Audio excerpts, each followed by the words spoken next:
Saint Theresa May, our great national martyr. Her crime?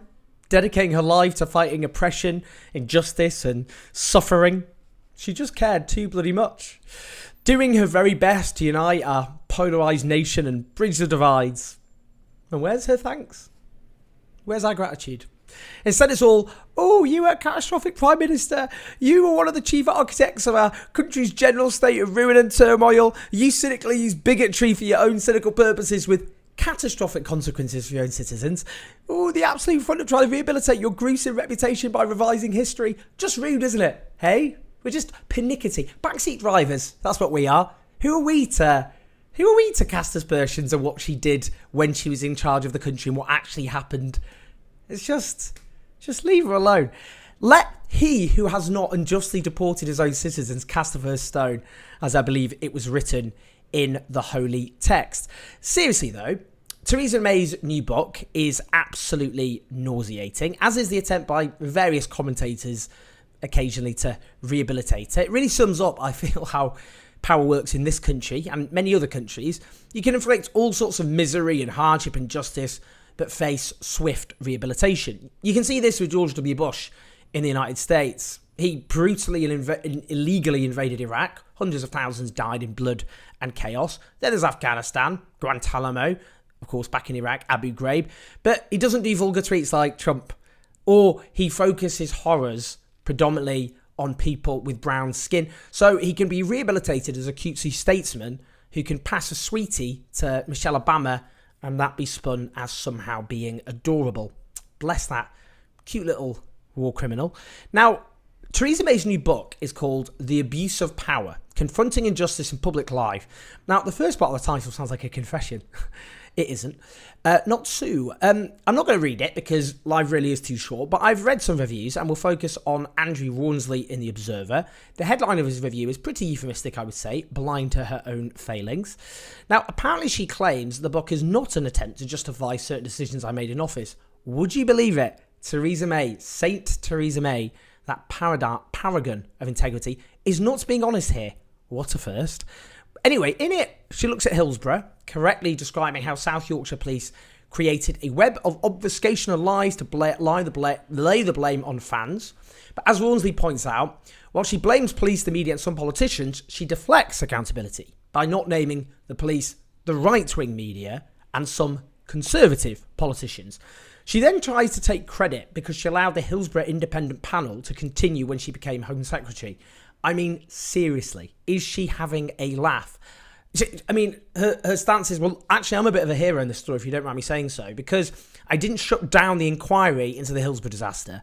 Is she kidding? Do you think you actually deserve some sort of cookie for that, Theresa May? I'd be more fascinated to know what someone like Theresa May would have said at the time of the Hillsborough disaster, because, to put it mildly, Tory MPs were not exactly queuing up to fight for truth and justice then, so we're supposed to believe that someone with Theresa May's record and character would have acted differently back in 1989. Now, as Rawnsley notes, what matters is how you respond to injustices that happen, A, when they're actually happening, and B, particularly when they're happening under your watch. And top of the list there is, of course, the Windrush scandal. What happened there? Well, the vicious scapegoating of migrants for all of society's ills, which is the one running thread throughout Theresa May's entire political career, incidentally, led to a situation where Britons who'd lived in this country for many decades, long before I was born, were wrongly detained by the state, stripped of their legal rights, refused medical care, threatened with deportation, and in dozens of cases, actually kicked out of their own country. Now, what does she do? What she does is she spreads the blame around. Successive governments, it was their failure, 27 different home secretaries, blah, blah, blah. But you see, it was her hostile environment, which she laughably says was, in retrospect, not a good term to use. No, not in retrospect, Theresa. Not in retrospect. We knew that at the time, some of us who had some basic decency. Anyway, that played a key role in what happened. She didn't listen to warnings when it was happening, but it goes further than that. I mean, the Windrush scandal is obviously horrific, nauseating injustice, which Theresa May cannot escape her shame, her shame and her blame, her portion of the blame for what happened. But I mean, if we're talking about the injustices, she talks about the abuse of power. I mean, she was a key player in the government which trashed this country for what, 9 years when it was in power. She supported things like the bedroom tax, the two-child benefit cap, which has driven hundreds of thousands of children into poverty or further below the breadline, the cuts to tax credits in work benefits, which again have helped drive the working poor further into hardship, stripping benefits unjustly from disabled people after humiliating work capability assessments. She backed the austerity, which is now leading to schools literally at risk of falling on the heads of children and killing them. That's where we've ended up. Policies which have caused the worst squeeze in living standards since records began. I mean, we could just go on like slashing per pupil funding, vandalising their future and the future of the country with it. Poverty and insecurity imposed by the powerful. All injustices, all abuses of power, all facilitated by Theresa May. Now, it gets worse because, you see, I know some of you think that when we talk about victims of those who abuse power, which is what her book is supposedly about, are, say, Hillsborough victims, those Liverpool fans who died, Windrush Britons, or disabled people, or kids driven into poverty by Tory cuts. But Theresa May wants a new addition to this list. Guess who it is? Oh, it's her. It's actually literally her. In her chapter on Brexit, she claims opposition to her in Parliament was another abuse of power because her opponents put what she regards as their own interests ahead of what she defines as the national interest by opposing the deal that she cooked up. Apparently, she says some will find it hard to accept this claim. No shit, Theresa. Yeah, I do actually have a bit of trouble accepting that you, the former Prime Minister, the former person running this country, who was responsible for so much pain and injustice, should be placed in the same category, including dead Liverpool fans and deported Britons. You really are something else, aren't you? Have to say. It gets even more grotesque, if you can believe it. In an interview with the Sunday Times, she says, I started off with a view that we had to find a way of doing Brexit that recognised the concerns of the 48% who voted Remain. Are you high? Have you taken something? It's just, I mean, I know you had a very strict drugs policy, which you continued to enforce when you were Home Secretary, but are you kidding? Are you like, do you think we're stupid? Do you think just completely stupid? That we lived through that period of history. It wasn't that long ago. Like, we were there. We heard what you said and saw what you did. She was the only Tory leadership candidate back in 2016 who refused to accept the rights of EU citizens living in Britain, using them as pawns, but also with a constant insistence on the toughest scrapping of freedom of movement, ensured that our bargaining position was weakened with the EU. She constantly toyed with a no-deal Brexit. Her speech when she denounced citizens of nowhere. She was just this, I mean, all the way through that speech in 2016, this right-wing demagogic speech demonising her opponents in a way that actually a Prime Minister hasn't done for quite a long time.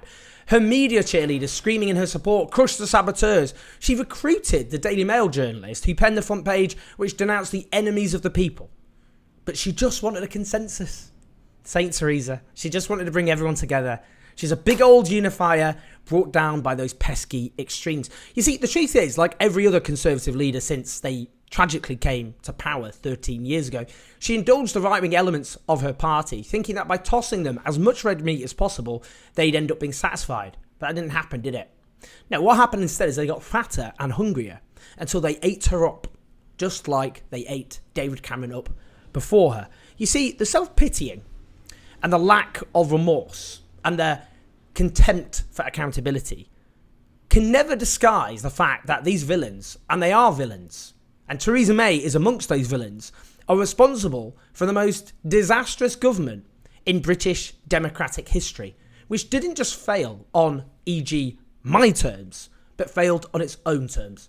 What big shining successes could they possibly point to after these 13 years? Because Thatcher, for example, as much as I despise everything she did to this country, on her terms, she would call that a grand success and triumph.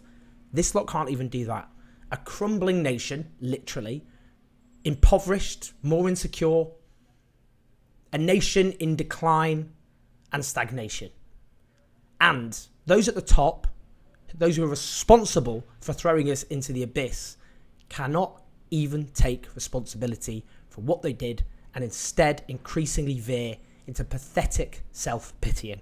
And ultimately, this is why they will face a terrible defeat, and I hope, despite their attempts at pathetic self-justification, a reckoning with history, which I feel will be brutal indeed. Please like, subscribe, do support us on patreon.com/OwenJones84 to keep the show on the road and listen to us on the podcast. Wobbly camera there. I'll see you in a bit.